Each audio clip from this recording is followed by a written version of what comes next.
Breaking news చూస్తున్నాము. America మసీదులో కాల్పుల కలకలం. 5గురు మృతి చెందారు, పలువురికి తీవ్ర గాయాలయ్యాయి. ఈ ఘటనలో శాండియాగోలోని ఇస్లామిక్ సెంటర్లో ఈ ఘటన చోటు చేసుకుంది. కాల్పులకు 2 టీనేజర్స్ కాల్పులకు పాల్పడ్డారు.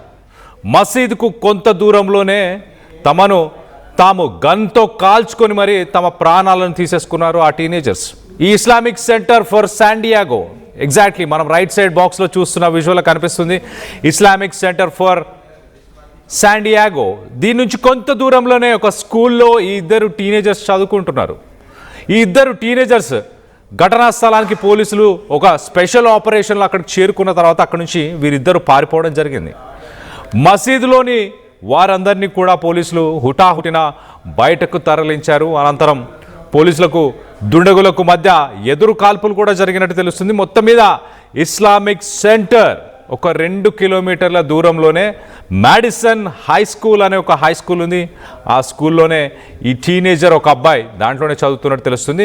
ఉదయం 9:42 ఒక తల్లి పోలీసులకు ఫోన్ చేసి నా కొడుకు శాండియాగోలోని ఈ మాడిసన్ హై స్కూల్లో చదువుతున్నాడు, కానీ ఉదయం ఇప్పుడు కొన్ని గన్స్ తీసుకొని ఇంట్లో నుంచి పారిపోయాడు బయటికి, సో అతన్ని వెతికి పట్టుకునే ప్రయత్నం చేయండి, కొన్ని గన్స్ తీసుకొని పారిపోయాడు అంటూ తల్లే పోలీసులకు ఫోన్ చేసింది. సో తల్లి పోలీసులకు ఫోన్ చేసిన వెంటనే 11:40 ఆ సమయానికి పోలీసులు అతను వెతుక్కుంటూ బయటకు వెళ్ళారు. ఒకసారి మన విజువల్స్లో చూడొచ్చు, రైట్ సైడ్ బాక్స్లో చాలా క్లియర్గా మస్జిద్లోంచి ప్రాణాలు కాపాడుకోవడానికి దాదాపు 140 మంది పిల్లలు, చిన్న పిల్లలు, ఈ మస్జిద్లోనే బ్రైటన్ అనే ఒక స్కూల్ ఉంది. ఆ స్కూల్లో 140 మంది చిన్న పిల్లలు చదువుకుంటున్నారు. ఆ సమయంలో ఈ దాడి జరిగిన సమయంలో వాళ్ళందరూ కూడా అక్కడే ఉండే. వాళ్ళందరూ ఎంతో భయభ్రాంతులకు గురయ్యారు. అక్కడి నుంచి ఆ పిల్లల్ని సేఫ్గా పోలీసులు బయటకు తీసుకెళ్తున్న విజువల్స్ని మనం చూస్తున్నాం. సో మొత్తం మీద కొంత హై టెన్షన్ అయితే నెలకొని ఉండే. మరి ఇస్లామిక్ సెంటర్ని ఎందుకు టార్గెట్ చేశారు? ఈ ఘటనలో ఆ మాస్క్కి సంబంధించిన వాళ్ళు, ఒక స్పిరిచువల్ లీడర్ చనిపోయారు, సెక్యూరిటీ గార్డ్ చనిపోయాడు, అలాగే ఒక కేర్ టేకర్ చనిపోయాడు. వీళ్ళు ముగ్గురు కూడా చనిపోయారు. ఆ సెక్యూరిటీ గార్డ్ అనే వ్యక్తి దాదాపు 10 సంవత్సరాల నుంచి ఆ మస్జిద్కి ఒక సెక్యూరిటీ గార్డ్గా పనిచేస్తున్నాడు. ఆ వ్యక్తి చాలా కీలకంగా మారాడంట. ఈ 2 టీనేజర్స్ వాళ్ళని ఆపడానికి లోపల అంతా లాక్డౌన్, ఆ మస్జిద్ మొత్తాన్ని లాక్డౌన్ చేయడానికి వీటన్నిటికీ ఆ సెక్యూరిటీ గార్డ్ ఎంతగానో ప్రయత్నించాడు వాళ్ళిద్దరిని ఆపడానికి. సో తన ప్రాణాలను కోల్పోయాడు ఈ ఫైట్లో. దాని తర్వాత లోపలికి ఆ టీనేజర్స్, ఆ బిల్డింగ్ మనం చూస్తున్నాం కదా, ఆ బిల్డింగ్ లోపలికి ఎంటర్ అయ్యి అక్కడ ఎదురుగా కనిపించిన కేర్ టేకర్ని, అలాగే మరొక లీడర్, వాళ్ళు ఈ పిల్లల దగ్గరికి వెళ్లకుండా అడ్డుకునే ప్రయత్నం చేశారు. బ్రైట్ హారైజన్ అకాడమీ అని చెప్పేసి ఒక స్కూల్ కూడా మస్జిద్లో ఉంది. ఆ పిల్లలు దాదాపు 140 మంది పిల్లలు ఉన్నారు. వాళ్ళ దగ్గరికి వెళ్లకుండా ఆ కేర్ టేకరు, మరొక వ్యక్తి, ఇంకొక స్పిరిచువల్ లీడర్, వీరిద్దరు కూడా ఈ దుండగులు ఇద్దరిని ఆపే ప్రయత్నం చేశారు. సో మొత్తానికి 11:43 ఆ సమయానికి పోలీసులు ఈ 2 టీనేజర్స్ వెపన్స్ తీసుకొని ఇంట్లోంచి బయటికి వెళ్ళారు. ఎక్కడున్నారో అని వెతుకుతున్న సమయంలో ఈ ఇస్లామిక్ సెంటర్ ఫర్ శాండియాగో మీద వాళ్ళిద్దరూ అటాక్ చేయడం జరిగింది. ఆ పిల్లలు ఆ సమయంలో అక్కడే ఉన్నారు. దాని తర్వాత ఈ అటాకర్స్, ఈ 2 వ్యక్తులు, మొదటగా ఆ సెక్యూరిటీ గార్డ్ పేరు జస్ట్ ఇప్పుడే వచ్చింది, ఆమీన్ అబ్దుల్లా అనే వ్యక్తి సెక్యూరిటీ గార్డ్. అతను ఆ మస్జిద్లో దాదాపు ఒక 10 సంవత్సరాల నుంచి పనిచేస్తున్నాడంట. అతను వీళ్ళని అడ్డుకునే ప్రయత్నం చేశాడు. దాని తర్వాత అతన్ని చంపేసి లోపలికి వెళ్ళిపోయిన తర్వాత మరో 2, మన్సూర్ కజీహా, అలాగే నాదేర్ అవాద్, ఈ 2 వ్యక్తులను కూడా ఆ టీనేజర్స్ షూట్ చేశారట. దాని తర్వాత 11:48 ఒక కారుని దొంగలించి అక్కడి నుంచి పారిపోయే ప్రయత్నం చేశారు. ఆ పారిపోతున్న సమయంలో మరొక వ్యక్తి, ఒక ల్యాండ్స్కేపర్, అంటే అక్కడ ఒక పని చేసుకునే ఇంకొక వ్యక్తిని కూడా షూట్ చేశారంట. అతనికి ఒక సేఫ్టీ హెల్మెట్ ఉండడం వల్ల అతను బతికిపోయాడు. మళ్ళీ మధ్యాహ్నం 1 గంట ఆ సమయంలో పోలీసులు వాళ్ళు ఎక్కడున్నారనేది గుర్తించి వాళ్ళని పట్టుకునే ప్రయత్నం చేసినప్పుడు ఆ ఎదురు కాల్పుల్లో ఆ 2 టీనేజర్స్ చనిపోయినట్టు తెలుస్తుంది. సో మొత్తం మీద మస్జిద్లో 3, ఆ 2 టీనేజర్స్, మస్జిద్లో సెక్యూరిటీ గార్డ్ ఆమీన్ అబ్దుల్లా, అలాగే మన్సూర్ కజీహా, అలాగే నాదీర్ అవాద్, వీరందరూ కూడా మస్జిద్లో పనిచేసే వ్యక్తులు. ఈ 3 కూడా చనిపోయారు.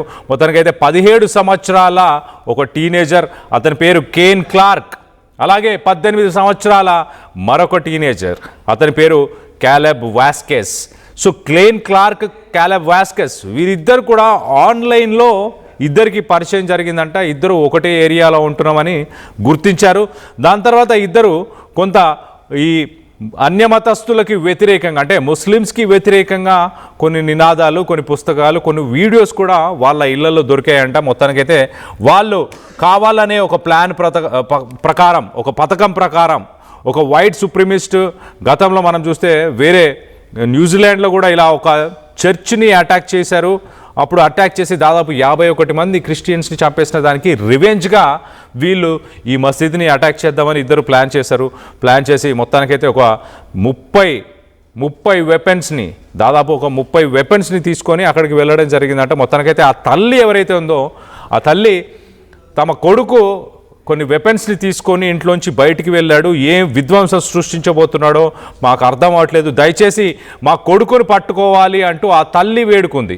ఆ తల్లి ఇచ్చిన ఆ ఫోన్ కాల్తోని, ఆ పోలీసులకు ఇంటిమేట్ చేసిన ఆ ఇన్ఫర్మేషన్తోనే, ఆ ఫోన్ కాల్తోనే ఇమీడియట్గా పోలీసులు రెస్పాండ్ అయ్యారు, ఇమీడియట్గా వాళ్ళని పట్టుకునే ప్రయత్నం చేశారు. కానీ అప్పటికే కొంత నష్టం అయితే జరిగింది. ఈ Islamic centre for San Diego county మొత్తంలోనే ఇది అత్యంత పెద్దదైన ఒక మసీద్ అని చెప్పొచ్చు. మనం చూడొచ్చు ఎంత పెద్ద బిల్డింగ్ కనిపిస్తుందో. పక్కన హైవే పైన ట్రాఫిక్ అంతా కూడా నిలిచిపోయింది ఆ షూటింగ్ జరుగుతున్న సమయంలోనే.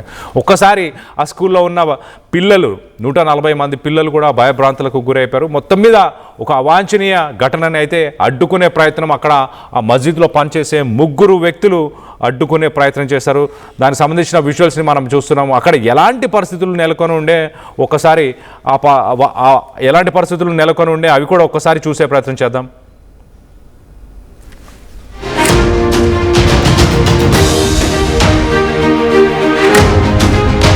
రైట్, మనం రైట్ సైడ్ విజువల్లో మనం చూస్తున్నాం. చూడొచ్చు స్కూల్ పిల్లలు, బ్రైటన్ అనే ఒక స్కూల్ కూడా మస్జిద్లోనే స్కూల్ కూడా ఉండడం. ఆ స్కూల్లో దాదాపు 140 మంది పిల్లలు ఉన్నారు. ఆ పిల్లలని ఇమీడియట్గా అక్కడి నుంచి తరలిస్తున్న ఆ వీడియోలో మనం చూడొచ్చు. ఆ పిల్లల్ని ఒక సేఫ్టీకి తీసుకెళ్లే ప్రయత్నం పోలీసులు చేస్తున్నారు. సో మొత్తం మీద ఆ మత విద్వేషాలని రెచ్చగొట్టే కంటెంట్ని వీళ్ళు రెగ్యులర్గా చూసేవాళ్ళు. ఆ వీడియోస్ని కానీ అవన్నీ చూసి మొత్తానికైతే ఖచ్చితంగా ఒక రివెంజ్ని తీసుకోవాలి. గతంలో న్యూజిలాండ్లో ఒక చర్చ్ని టార్గెట్ చేసి దాదాపు 51 మందిని చంపేయడం జరిగింది. దానికి రివెంజ్గా వీళ్ళు శాండియాగోలో ఉన్న ఇస్లామిక్ సెంటర్ని దాడి చేద్దామని ఈ ఇద్దరు టీనేజర్స్ మొత్తానికైతే ప్లాన్ చేశారు. దాదాపు 30 వెపన్స్ తీసుకొని వాళ్ళు ఇళ్ళ నుంచి బయలుదేరి అక్కడికి వెళ్ళి అటాక్ చేసే ప్రయత్నం చేశారు. ఎంతో కష్టపడి సెక్యూరిటీ గార్డ్ తన ప్రాణాలను కోల్పోయినా కానీ వాళ్ళని అడ్డుకునే ప్రయత్నం చేశాడు. మరో ఇద్దరు కూడా అడ్డుకునే ప్రయత్నం చేశారు. మనం రైట్ సైడ్ పైన బాక్స్లో చూడొచ్చు. ఆ మస్జిద్కి పరిసర ప్రాంతాల్లో ఉన్న ట్రాఫిక్ అంతా పోలీసులు నిలిపివేశారు. ఈ దాడి జరిగిన సమయంలో ఒక్కసారిగా అందరూ అప్రమత్తమయ్యారు, ఒక్కసారిగా షాక్కు గురయ్యారని చెప్పొచ్చు. శాండియాగో కౌంటీ అంటే సాధారణంగా అక్కడ కొంత ప్రశాంతంగానే ఉండే పరిస్థితులు ఉంటాయి. కానీ ఆల్ ఆఫ్ ఎ సడన్ ఇలాంటి ఒక ఇన్సిడెంట్ అక్కడ ఉన్న ప్రజలను ఒక్కసారిగా షేక్ చేసేసింది. 17-18 సంవత్సరాల వయసు గల పిల్లలు మరి ఇలాంటి డెసిషన్కి ఎందుకు పాల్పడుతున్నారు? మరి ముఖ్యంగా అమెరికా లాంటి దేశాల్లో ఇలాంటి ఘటనలు సామాన్యంగా ఈ మధ్యకాలంలో రెగ్యులర్గా ఇలాంటి ఘటనలు చోటు చేసుకుంటూ వస్తున్నాయి.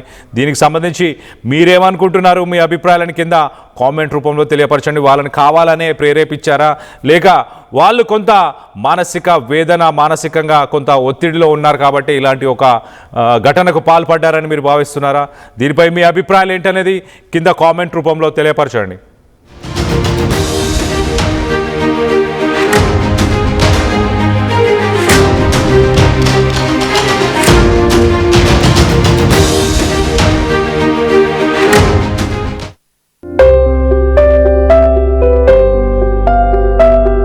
చిన్న చిన్న ఆనందాలు 35 ఏళ్లుగా నా జీవితంలో లేవు.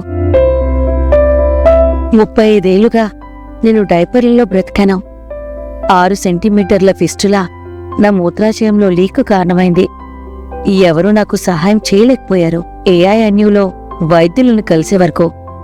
అక్కడ వారు రోబోటిక్ శస్త్రచికిత్సతో నాకు పరిష్కారం ఇచ్చారు. వారు నా ఆత్మవిశ్వాసాన్ని కూడా తిరిగిచ్చారు. Precision care makes it possible. The Center for Robotic Surgery at AINU